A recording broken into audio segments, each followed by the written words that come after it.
Vamos abrir as nossas Bíblias para o livro de Romanos, no capítulo 1. Palavra de Deus, carta de Paulo à igreja de Roma, Romanos, capítulo 1, versículo 16. Palavra de Deus, livro de Romanos, capítulo 1, versículo 16. Romanos, capítulo 1, versículo 16. Amém?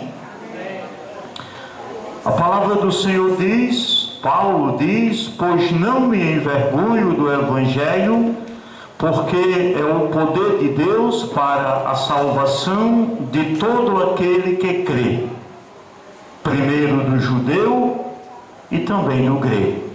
Vamos orar. Pai, neste momento nós estamos diante da Tua palavra maravilhosa, insondável, e nós reconhecemos, ó Pai, que não há em nós mesmos capacidade para entendê-la. Por isso eu peço a unção do Teu Espírito, que nós ouçamos a Tua palavra com real interesse, com sabedoria espiritual, sempre na perspectiva de praticar. Pai, é em nome de Jesus que eu oro e que eu peço. Amém. Nós temos visto algumas razões pelas quais a igreja deve crescer. Crescer espiritualmente e crescer numericamente. Por exemplo, nós temos o modelo da primeira igreja, a chamada igreja primitiva. A igreja dos primeiros cristãos. Ela não apenas cresceu espiritualmente, mas ela também cresceu numericamente. Vimos também que a igreja é um organismo vivo.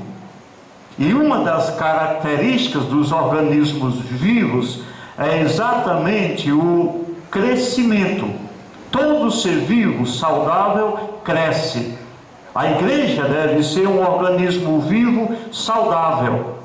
E ela deve naturalmente crescer. Quando a gente fala de crescimento espiritual, todo mundo concorda que a igreja deve crescer nesse aspecto. Mas quando a gente fala do crescimento numérico, há pessoas que discordam.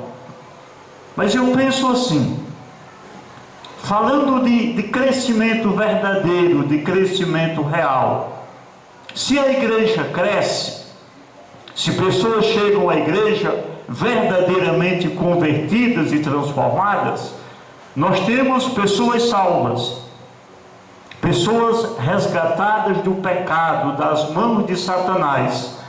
E quem diria que isso não é uma bênção? Há sempre alguém que diz: não, mas a qualidade é mais importante do que a quantidade. E eu concordo com isso. Mas quem foi que disse que nós não podemos ter qualidade e quantidade? Quantidade e qualidade. Agora, nós precisamos atentar para uma advertência que Hernandes Dias Lopes fez. Hernandes Dias Lopes, falando sobre o crescimento da igreja, ele diz algo que eu acho interessante. Ele diz: nós devemos evitar a numerolatria. O que é a numerolatria? É o apego excessivo aos números. Desejar que a igreja cresça a qualquer custo, a qualquer preço, de qualquer maneira. Mas isso aí não seria crescimento, seria inchaço. E nós não queremos ver a igreja inchando, nós queremos ver a igreja crescendo. Então nós não somos adeptos da numerolatria, número a qualquer custo. Mas Hernandes Dias Lopes também diz que nós não devemos ser adeptos da numerofobia, medo de número, fobia aos números.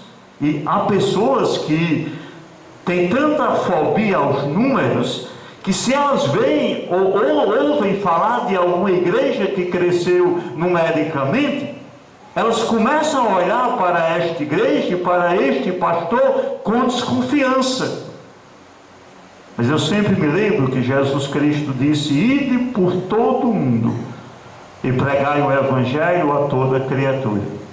Olha, nós devemos evangelizar o mundo, todas as pessoas, cada criatura. E evidentemente nós teremos, pela graça de Deus, muitas pessoas convertidas. Então não é errado a gente buscar o crescimento numérico da igreja. Seria errado em detrimento do crescimento espiritual. Mas não é isso que eu estou ensinando e não é isso que eu estou querendo. Vimos também que, portanto, o crescimento espiritual e numérico, ambos são nobres. Pedro diz, 2 Pedro 3,18, antes crescei na graça e no conhecimento de nosso Senhor Jesus Cristo.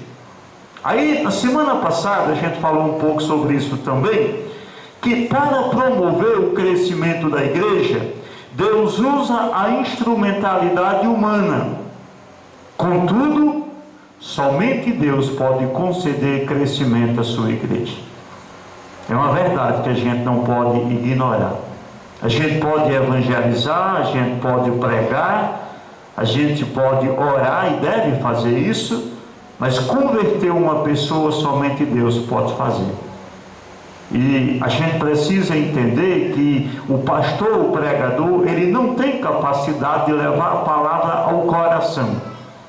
Eu não tenho capacidade de levar a palavra nem ao coração de vocês que já são crentes, quanto mais de uma pessoa que não é crente. Então o crescimento espiritual e numérico são concedidos por Deus. Paulo diz: eu plantei, Apolo regou, mas o crescimento vem do Senhor. Hoje eu gostaria que nós meditássemos numa questão que eu julgo ser de suma importância. A questão é: que meios Deus utiliza ou Deus concede para promover o crescimento da igreja? O crescimento vem de Deus, Paulo diz isso e nós sabemos disso. Mas que meios Deus utiliza ou Deus concede para promover o crescimento da sua igreja? Deus utiliza 3 fatores que formam um tripé. A igreja cresce pela palavra de Deus. A palavra tem que ser pregada. A igreja cresce pela ação do Espírito Santo. Jesus Cristo prometeu enviar o Consolador, e ele disse: o Consolador convenceria o mundo do pecado, da justiça e do juízo. O Espírito Santo é o segundo fator. O terceiro fator usado por Deus para promover o crescimento da igreja é a oração. Então, se nós queremos que a nossa igreja cresça, nós precisamos pensar nesse tripé, nesses 3 fatores: a palavra de Deus, o Espírito Santo de Deus e a oração a Deus. A partir de hoje nós meditaremos sobre este tripé e começaremos hoje falando sobre a palavra de Deus. Notem que Paulo diz no texto que eu li, Romanos 1:16, pois não me envergonho do Evangelho, porque é o poder de Deus para a salvação de todo aquele que crê, primeiro do judeu e também do grego. Amados, nós queremos ver a nossa igreja crescendo, nós precisamos pregar a palavra. Precisamos proclamar a palavra, anunciar a palavra. Sem palavra, a gente pode até ter um amontoado de pessoas religiosas, mas nós jamais teremos uma igreja. Quando a gente lê a história da igreja primitiva que nasceu em Jerusalém, a gente vê que aquele ministério, o ministério daqueles pregadores, os primeiros pregadores, era centrado na palavra de Deus. O livro de Atos tem vários discursos, vários sermões, várias pregações. E essas pregações, elas têm algo em comum: a sua centralidade bíblica, a sua característica escriturística, baseado na palavra de Deus. Todavia, quando a gente pensa na palavra, na Bíblia Sagrada, é preciso a gente encarar algumas questões. Por exemplo, por que parece que há uma diversidade de evangelhos? Por que parece que cada pregador, cada líder, cada pastor prega um evangelho diferente? Não é o evangelho único? A singularidade não é uma das características do evangelho? Pensemos nessa questão. A outra questão para nós pensarmos é a falta de fé no poder da palavra de Deus.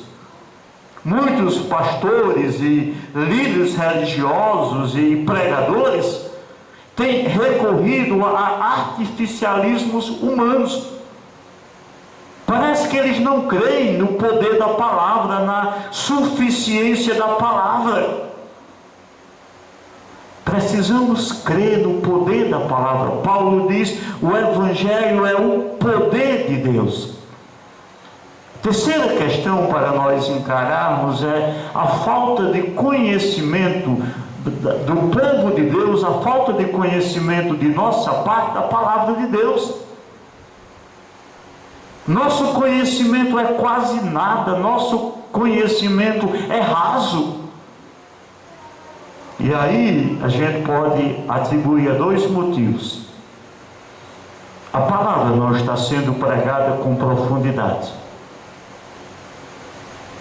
Parece que nós ainda estamos nos rudimentos. A segunda questão: o povo que se diz o povo de Deus não gosta de ler a Bíblia, não gosta de estudar a Bíblia, não gosta de ouvir a Bíblia. Quero propor uma questão aqui para você pensar. Não precisa você responder, não. Responda só para você, entre você e Deus. Você leu a Bíblia hoje?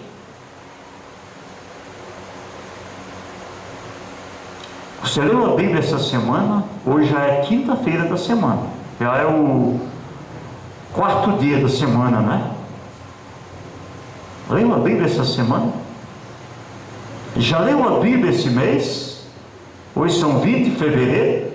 Já leu a Bíblia esse mês pelo menos uma vez? Já leu a Bíblia esse ano? Responda só para você. E será uma vergonha se você tiver dito: não, eu não leio a Bíblia. Como é que a gente pode ter conhecimento? No Velho Testamento está escrito: o meu povo perece porque não tem conhecimento. É uma questão que a gente precisa encarar. Como é que a igreja vai crescer se a igreja não tem conhecimento da palavra? Se a igreja não conhece a palavra?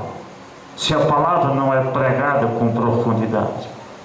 Quarta questão para nós encararmos é que falta a prática da palavra. O pouco que é lido, o pouco que é ensinado, o pouco que é pregado, não é praticado. Tiago nos adverte deste erro. Tiago diz: nós não devemos ser apenas ouvintes da palavra, enganando-nos a nós mesmos. Nós devemos ser praticantes da palavra. A outra questão, falando da palavra e crescimento da igreja, diz respeito à negativa da igreja de evangelizar, de seguir o ir de Jesus. Amados, a salvação é pela fé. A fé vem pelo ouvir, o ouvir da palavra. Mas Paulo diz assim: como ouvirão se não há quem pregue? Você já é um evangelista? Essa semana você evangelizou alguém? Essa semana, esse mês, esse ano? Como é que a igreja vai crescer se a igreja não evangelizar? E a última questão para nós pensarmos é a falta de pregação exaustiva e expositiva da palavra de Deus. Aqueles que pregam a palavra, eles não usam, não gastam o seu tempo estudando a palavra, aprofundando-se da palavra, cavando a palavra. A palavra é pregada, mas é pregada com superficialidade. Agora saiu, quase não saiu. Não é isso? É tão difícil, né? Que é tão errado que a gente não consegue nem pronunciar. Sabe, a maneira mais excelente de se pregar a Bíblia é da maneira expositiva. Mas precisa cavar. Jesus Cristo disse: examinai as Escrituras. Errais, não, grande erro é não conhecendo as Escrituras e nem o poder de Deus. Se nós queremos que a nossa igreja cresça, nós precisamos encarar essas questões e resolver essas questões. Primeira questão: a igreja cresce pela palavra. Mas o que é que está havendo na cristandade? Se parece que há vários evangelhos. Como eu disse, parece que cada pastor, cada pregador, cada líder religioso tem a sua própria verdade, tem o seu próprio evangelho, tem a sua própria escritura, a sua própria Bíblia. Parece que você frequenta uma igreja e o pastor diz: vou pregar o evangelho. Aí você vai para outra igreja, outro ajuntamento, e parece que a pessoa está pregando algo que não é o evangelho. Vocês já perceberam que a palavra evangelho na Bíblia sempre aparece no singular? Olha, Paulo diz: pois não me envergonho do evangelho. O evangelho é um só. O evangelho é único. E a gente vê essa marca da singularidade do evangelho em todos os autores do Novo Testamento. Por exemplo, Mateus disse assim, Mateus 4:23, percorria Jesus toda a Galiléia, ensinando nas sinagogas e pregando o evangelho. O evangelho é um só. A mesma coisa a gente percebe nos escritos de Marcos 1:14, depois de João ter sido preso, foi Jesus para a Galiléia pregando o evangelho de Deus. É um só, é único, não existe mais de um. A gente percebe também Paulo. Romanos capítulo 1, versículo 1, Paulo diz: Paulo, servo de Jesus Cristo, chamado para ser apóstolo, separado para o evangelho de Deus. Gente, se estão pregando várias mensagens, vários estão errados. A mensagem é uma só. Pedro também enfatiza isso. 1 Pedro 4:6, pois para este fim foi o evangelho pregado também a mortos. E o que dizer de Jesus?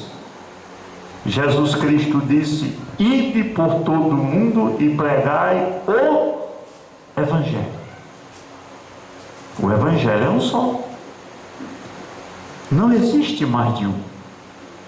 A gente vive em uma sociedade que prega que não existem verdades absolutas, que tudo é relativo, que a mensagem do pastor não foi 100% bíblica, mas isso não importa. A gente se conforma com uma mensagem meio certa, meio errada. Vocês sabem como é feito veneno para matar rato?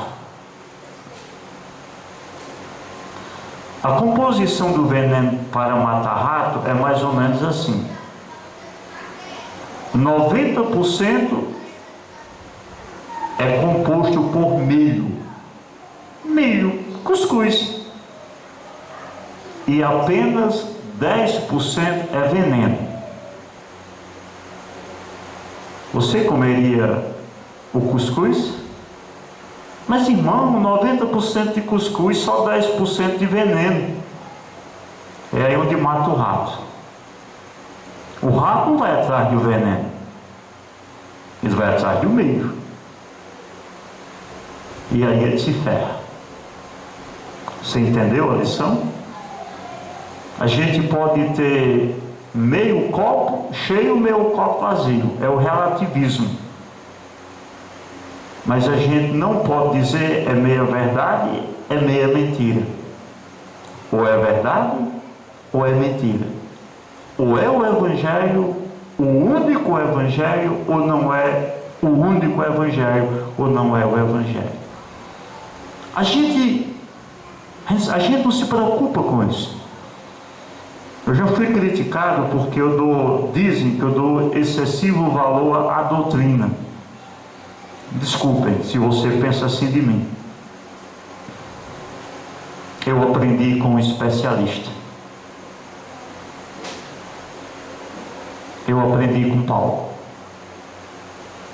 Paulo diz, Gálatas 1, 8 e 9: mas ainda que nós, ou mesmo um anjo vindo do céu, vos pregue evangelho que vá além do que vos temos pregado, seja anátema, seja maldito. Você imagina Paulo escrevendo uma carta às igrejas da Galácia e dizendo isso? Olha, irmãos, se descer um anjo do céu, o arcanjo Miguel, o anjo Gabriel, e pregar outro evangelho que vá além desse que tenho pregado, seja maldito. Alguém deve ter dito, hein? Paulo, você disse isso? Aí no verso 9, Paulo repete basicamente a mesma coisa e diz: assim como já dissemos e agora repito, se alguém vos prega evangelho que vá além daquele que recebeste, seja anátema, seja maldito. Irmãos, a gente tem que ter apego à palavra. Quando Paulo escreveu a carta a Tito, aí Paulo diz mais ou menos assim: Tito, por esta causa eu te deixei em Creta, para que estabelecesses em cada cidade, em cada igreja, presbíteros. Aí Paulo começa a indicar as qualidades que estes presbíteros ou pastores precisariam ter. E uma qualidade fundamental é essa: alguém que seja apegado à palavra fiel. Alguém que seja apegado à palavra fiel. Eu posso começar a pregar algo aqui parecido com o Evangelho, que não é o Evangelho. Eu posso começar a pregar aqui algo que é 90% Bíblia e 10% veneno, e enganar muita gente, e juntar muita gente. Mas isso não seria uma igreja. A igreja, a palavra é a base doutrinária da igreja. Por isso que Paulo disse a Timóteo, pastor da igreja de Éfeso: prega a palavra, repreenda, exorta com toda longanimidade e doutrina, cumpra o teu ministério, faça a obra de um evangelista. E qual é a obra do evangelista? Evangelizar, pregar. Por isso Jesus Cristo disse: ide por todo o mundo e pregai o Evangelho. Talvez a nossa dificuldade ou a nossa facilidade em receber qualquer coisa como Bíblia, como palavra, é porque nós não temos menção, nós não temos a ciência do que é a palavra. O que é o Evangelho? Que Evangelho é esse? Paulo diz que é o poder para salvar todo aquele que crê. Que palavra é essa? Que mensagem é essa? Essa palavra saiu da mente de Deus.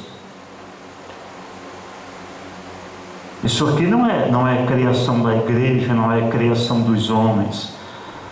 O Evangelho não saiu da mente ou do coração humano. O Evangelho saiu da mente de Deus. O apóstolo Paulo diz, escrevendo ao pastor Timóteo, 2 Timóteo 3:16, toda a Escritura é inspirada por Deus e útil para o ensino, para a repreensão, para a correção e para a educação na justiça. A palavra é inspirada por Deus. Irmãos, nós cremos que a inspiração terminou lá em Apocalipse 22. Deus não revela mais. Há pastores que sobem ao púlpito e eles começam a revelar sonhos, profecias humanas, revelações humanas, palavras humanas. Não, só a Bíblia, só as Escrituras são inspiradas por Deus. E a palavra inspirada é isso. Saiu da mente e do coração de Deus.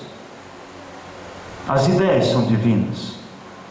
A palavra é divina. Os preceitos são divinos. Os decretos são divinos. A mensagem é divina, os princípios são divinos, porque foram inspirados, soprados da mente e do coração de Deus. E de que maneira Deus fez isso? Porque alguém dirá assim, não, mas quem escreveu não foi Paulo? Romanos não foi Paulo? Gênesis não foi Moisés? Davi não escreveu a maioria dos salmos? Lamentações não foi de Jeremias? 2 Pedro e 1 Pedro não foram de Simão Pedro? Que dinâmica, que meios Deus usou para inspirar a palavra, transpor a mensagem da mente dele, do coração dele para o papiro, para o registro humano. Abra sua Bíblia para 2 Pedro capítulo 1, porque Pedro explica isso. 2 Pedro capítulo 1, versos 19 ao 21. 2 Pedro capítulo 1, versos 19 ao 21. Eu amo esse texto, eu amo a Bíblia toda, mas esse aqui é um dos meus preferidos. 2 Pedro capítulo 1, versos 19 a 21. Diz assim: temos assim tanto mais confirmada a palavra profética, e fazeis bem em atendê-la, como a uma candeia que brilha em lugar tenebroso, até que o dia clareie e a estrela da alva nasça em vosso coração.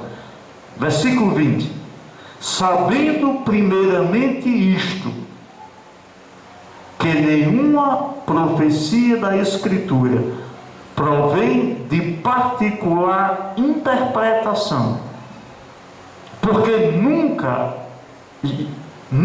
jamais, qualquer profecia foi dada por vontade humana. Entretanto, homens santos falaram da parte de Deus, movidos pelo Espírito Santo. Como é que a gente reconhece o verdadeiro profeta do falso profeta? Porque o falso profeta, ele profetiza o que ele quer. A profecia sai da mente dele, é de particular elucidação, é de particular interpretação. Pedro diz, isso nunca aconteceu, nunca, jamais. Nunca! É mentira! Aliás, vocês já perceberam que um dos ensinamentos do Novo Testamento e que nós devemos atentar é contra os falsos profetas? Jesus Cristo fez essa advertência, João, Pedro, Paulo. Porque o mundo está cheio de falsos profetas e suas falsas profecias. A pessoa profetiza o que ele quer, mente, na verdade é mentira. Pedro diz: isso nunca aconteceu, porque nunca, jamais, qualquer profecia foi dada por vontade humana. Mas homens santos, sinceros, que não mentem, que não enganam, que não fingem, que não querem engabelar as pessoas, homens santos, falaram da parte de Deus, inspiração de Deus, vindo da mente e do coração de Deus, falaram da parte de Deus, movidos pelo Espírito Santo. Eu acho isso muito interessante e muito importante. Homens santos, olha o calibre, homens santos, falaram da parte de Deus. É como Paulo gostava de dizer, Paulo gostava de dizer assim: porque eu recebi do Senhor o que também vos ensinei. O verdadeiro pregador, ele prega assim: eu recebi do Senhor o que também vos ensinei. Falaram da parte de Deus, movidos pelo Espírito Santo. Aí qual é a conclusão quando a gente escuta somente a palavra de Deus? Essa palavra é firme. Como Pedro diz no verso 19, temos assim tanto mais confirmada a palavra profética. O falso pregador, ele olha para um irmão que está doente, aí ele diz assim: Deus me revelou que você vai ser curado. E quando o enfermo não é curado, como é que ele diz? Porque você não creu, você não tem fé. Quer dizer, o cumprimento da profecia depende da fé da pessoa.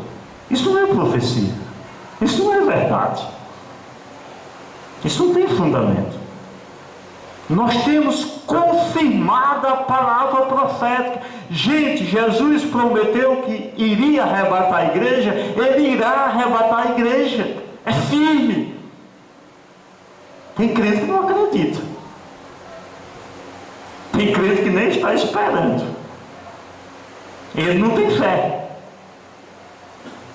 Jesus vai deixar de voltar por isso? O ateu não crê em Deus. Deus vai deixar de existir porque o ateu não crê em Deus? Não. Porque essa palavra é uma palavra profética, confirmada, inspirada por Deus. E é essa palavra, é a pregação dessa palavra, é a prática dessa palavra, é o anúncio dessa palavra que faz a igreja crescer. Porque nos dá conhecimento espiritual, nos dá fé, nos dá esperança. Chega ao coração e transforma o pecador. Essa palavra, a Bíblia Sagrada, é perfeita, é completa.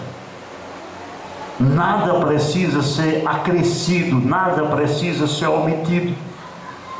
O salmista exalta a lei de Deus, dizendo: a lei do Senhor é perfeita. A lei do Senhor é perfeita e restaura a alma. O testemunho do Senhor é fiel e dá sabedoria aos simples. Perfeita. Eu penso em perfeição assim: primeiro, não tem erro, não tem defeito, é perfeito. Perfeito também traz o sentido de algo completo, pleno, A Bíblia é do Gênesis ao Apocalipse. O que passar disso é mentira. Não é profecia, é profetada. E nós aqui não cremos em profetada. Nós cremos em profecia. Agora, olha o poder que essa palavra tem. A lei do Senhor é perfeita e restaura a alma. A alma. A palavra do homem muitas vezes emociona. Eu fui para o culto, eu saí tão emocionada. O pastor falou ao coração. Aí quando passa a emoção, passa o poder da palavra. Restaura a alma. Nós aqui somos exemplos de pessoas cujas almas foram restauradas. É perfeita, é completa, é infalível, é inerrante. Essa palavra também, esse evangelho é a palavra de Deus. Gente, quando a gente lê a Bíblia ou escuta a pregação da palavra, nós estamos ouvindo a voz de Deus. Hoje, nesse mundo pós-moderno, as pessoas zombam do fato que Deus existe. Zombam da palavra de Deus, zombam da pregação evangélica. É preciso ter muito cuidado quando a gente zomba da Bíblia Sagrada. Porque você não está zombando de homens. Você está zombando de Deus. Você não está chamando o homem de mentiroso, você está chamando Deus de mentiroso. Jesus Cristo se referiu a essa palavra como a palavra que procede da boca de Deus. Ele disse a Satanás: nem só de pão viverá o homem, Mateus 4:4, mas de toda a palavra que sai da boca de Deus. Esta semana eu estava assistindo a um documentário no History, e a grande questão da ciência é: de onde veio o universo? De onde veio o universo? E eles gastam bilhões de dólares, de reais, de euro em pesquisas e mais pesquisas, e para tentar descobrir a origem da vida. Gente, Gênesis 1:1 está lá. No princípio criou Deus os céus e a terra. No princípio criou Deus os céus e a terra. Derruba o ateísmo. Deus criou, Deus existe. Derruba o evolucionismo. Deus criou. Não é evolucionismo, é criacionismo.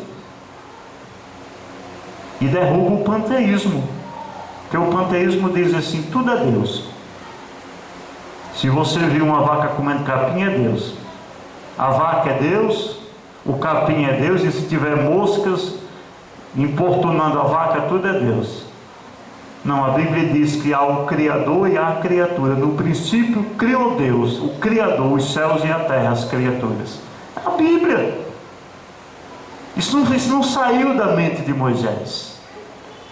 Saiu da mente de Deus. Então a palavra é a palavra de Deus, é Deus falando aos homens. O que é que isso tudo tem a ver com o crescimento da igreja? É preciso crer que a Bíblia é inspirada por Deus. Existem hoje pastores liberais, igrejas liberais. E sabe um dos ensinamentos do liberalismo teológico? É que a gente não deve interpretar a Bíblia ao pé da letra. Por exemplo, o relato lá da criação do mundo, de Gênesis, eles dizem, isso é um relato metafórico. Não foi bem assim. É uma maneira, tem pastor pregando isso, líder religioso pregando isso. crente crendo assim, embarcando no liberalismo teológico. Não, a Bíblia tem muitas metáforas, mas essa não é uma metáfora. No princípio criou Deus os céus e a terra, disse Deus: haja luz, e houve luz. Foi assim que tudo foi criado. E essa palavra é uma palavra poderosa, porque se é Deus falando aos homens, é poder.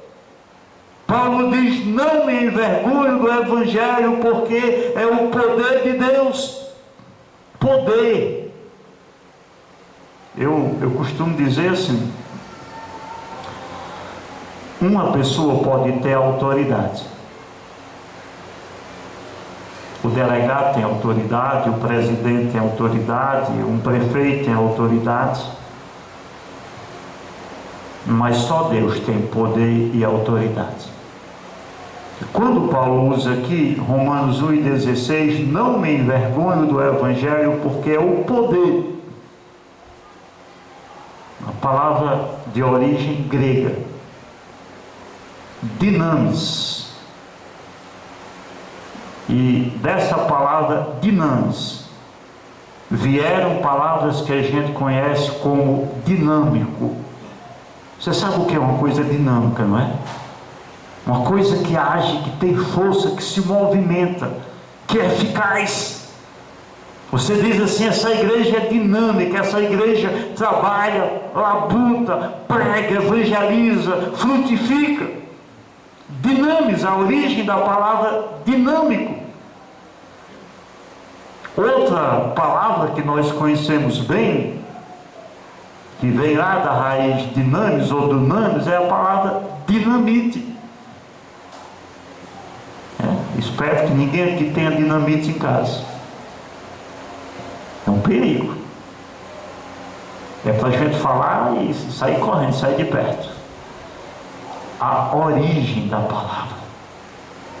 É por isso que Hebreus 4,12 diz: porque a palavra de Deus é viva e eficaz, mais cortante do que qualquer espada de dois gumes, e penetra até ao ponto da divisão da alma e do espírito, das juntas e das medulas, e é apta para discernir os pensamentos e os propósitos do coração. A Bíblia Sagrada é uma espada afiada dos dois lados, afiada dos dois gumes. É viva. Sua mensagem é viva e sua mensagem produz vida, vida eterna, vida espiritual, vida nova. É viva e eficaz. Eficaz significa que funciona. Funciona. Às vezes eu me encontro com pessoas que dizem assim: eu estou lendo a Bíblia, mas eu não quero ser crente. Aí eu digo: então deixa ler a Bíblia, que se você ler a Bíblia e levar a sério, você vai ser crente. E como dizem por aí, vai ser daquele crente chato. Funciona. Funciona. É viva, é eficaz. Interessante que uma discussão teológica é se o homem é uma dicotomia ou uma tricotomia. Dicotomia: corpo e espírito ou alma. Tricotomia: corpo, alma e espírito. Os teólogos não chegam a um consenso, porque é difícil você separar o que é alma e o que é espírito. E o que é que a Bíblia diz? O Evangelho, a palavra, ela divide a alma e o espírito, discerne as intenções do coração, os pensamentos do coração. E Deus promete que essa palavra jamais volta vazia. Eu prego essa palavra há mais de 30 anos. E eu digo a vocês, é maravilhoso pregar o Evangelho. Mas não é uma missão fácil. Porque nós estamos indo na contramão do mundo. As pessoas preferem crer na mentira humana do que na verdade divina. Mas o que nos impulsiona a continuar pregando o Evangelho? Primeiro, Jesus mandou. Quando Jesus manda, é melhor você obedecer. Obedeça. Obedeça. Segundo, essa palavra, ela produz efeitos eternos.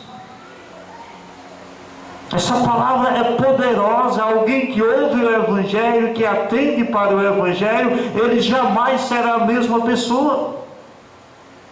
Para encerrarmos, abramos nossas Bíblias, ou abra sua Bíblia para Isaías 55, 10 a 12.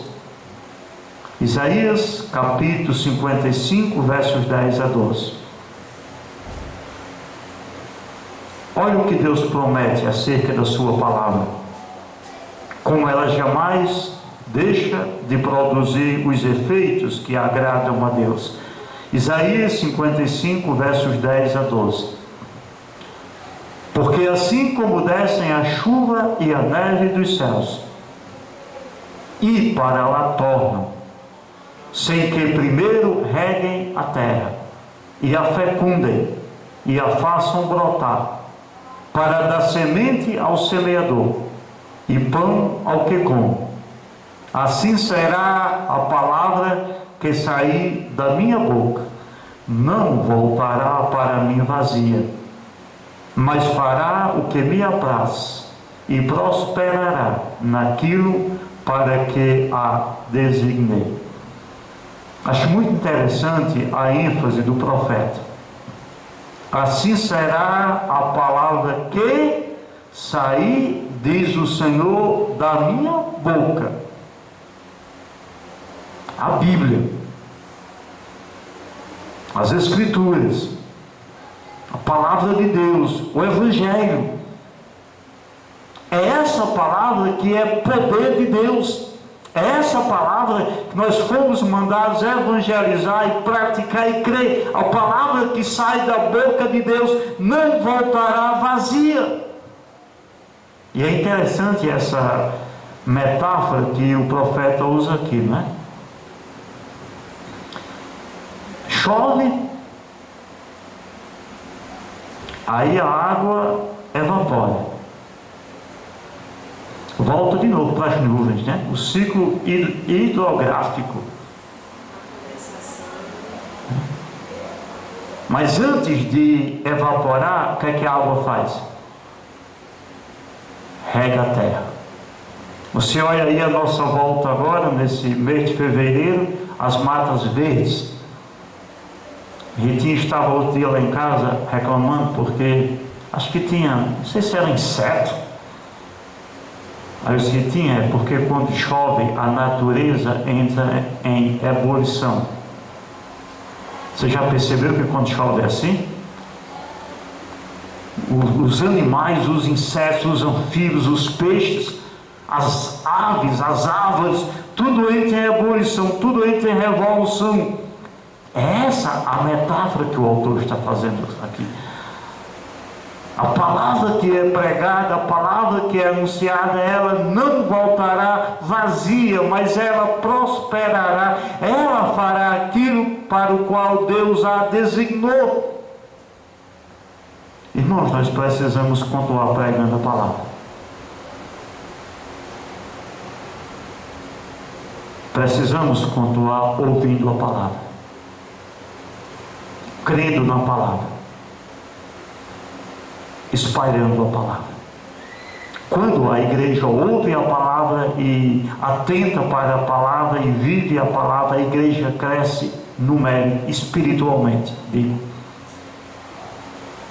E quando nós saímos e evangelizamos as pessoas,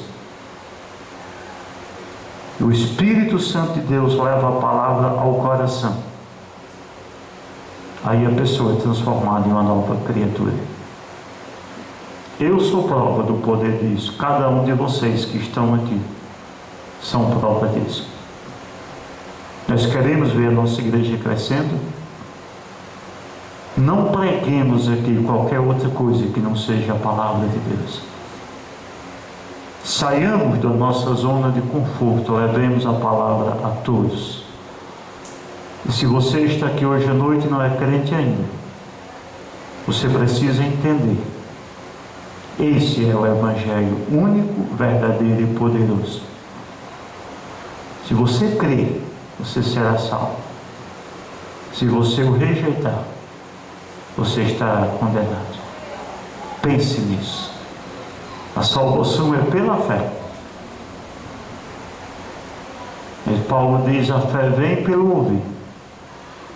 O ouvir da palavra é um dos segredos para que a igreja cresça. A palavra é pregada, a palavra é ensinada, a palavra é levada como forma de evangelismo pessoal. Nós vivemos a palavra, praticamos a palavra, cremos na palavra. Vocês podem ter certeza que pecadores serão convertidos. Amém? Vamos orar. Pai de amor, eu te agradeço, porque a tua palavra é inigualável. Por isso, ó Pai, ela é única. Porque ela veio da tua mente e do teu coração. Sei, ó Pai, que muitas vezes nós duvidamos deste fato. Muitas vezes de forma consciente ou inconsciente. Perdoe-nos, ó Pai. Que nós creamos que a tua palavra é firme, é verdadeira, é perfeita e eterna. E que se nós pregarmos, vivermos, crermos, a tua igreja crescerá espiritualmente. E se nós anunciarmos esta palavra ao mundo pela ação do teu Espírito, pecadores serão salvos. A igreja crescerá. E o mais importante, o teu nome será louvado e glorificado. Obrigado, Pai, por tudo. Eu oro no nome de Jesus. Amém.